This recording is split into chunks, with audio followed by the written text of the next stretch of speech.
प्रधानमंत्री, आप राज्यसभा लोकसभा में भाषण दिए, बहुत लंबा लंबा छोड़े, मगर आपकी जबान से उन बच्चियों का जिक्र नहीं निकला जो अपनी शनाख्त और अपनी गैरत के मजारे करते हुए इल्म के हासिल कर रही थी कर्नाटका में, जो हिजाब और निकाब पहनकर इल्म हासिल करना चाहती थी। देश के प्रधानमंत्री इस पर कोई तबसरा नहीं कर रहे।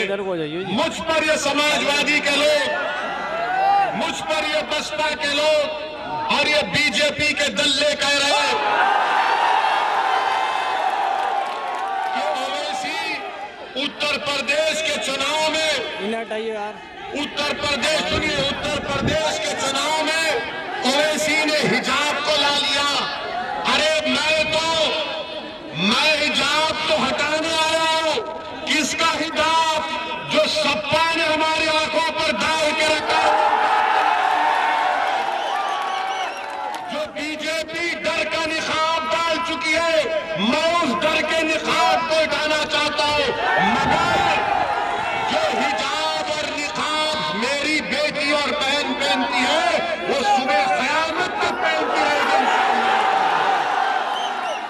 मैं सलाम करता हूं उस बच्ची मुस्कान की बहादुरी को, जिसके अतराफ में 10-15 लोग जमा हो गए, तब भी उस बच्ची ने जो बहादुरी का मुजाहरा किया, उसने बीबीसी को इंटरव्यू देते हुए कहा कि जब लोग जमा हो गए, सुनो, जो तुमको डरा रहे ना बीजेपी से, सुनो उस बच्ची के पैगाम को।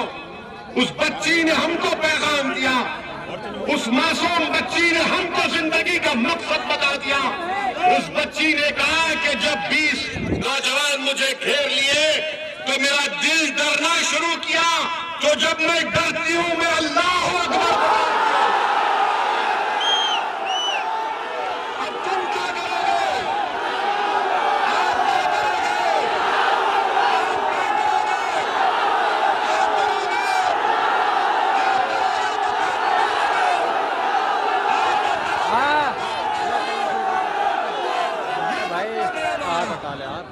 इस मकसद को समझो आप, जो हमारी जबानों को बंद करना चाहते हैं। अरे हम क्या तुम्हारे बोलने पे जिंदगी? इधर आ जाओ, इधर आ जाओ, इधर आ जाओ।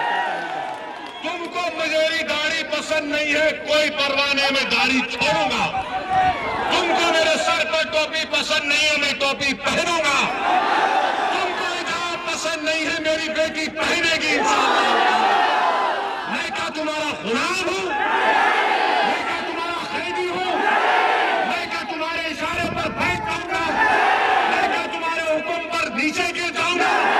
नहीं, हम गर्दन झुकाएंगे तो रब्बे करीम के आगे। हम अपनी जानों का सौदा कर चुके, दुनिया में रहेंगे तो भारत के संविधान के तहत अपनी शनाख्त को बरकरार रख के जिंदा रहेंगे इंशाअल्लाह। मेरे अजीज दोस्तों और बुजुर्गों, अब जब हम ये बात करते हैं तो सपा, बसपा, कांग्रेस, बीजेपी बोलती है, ओवैसी भड़काऊ भाषण देता। इसमें क्या बताए? हम किसी के खिलाफ बोले, किसी मजहब के खिलाफ बोले? अरे मैं बात कर रहा हूं, मैं किसी और की नहीं कर रहा हूं, बल्कि मैं ये कह रहा हूं, अगर उस बच्ची का नाम मुस्कान की जगह लक्ष्मी होता, तब भी ओवैसी की उसकी बहादुरी की तारीफ करता। मगर ये लोग समझते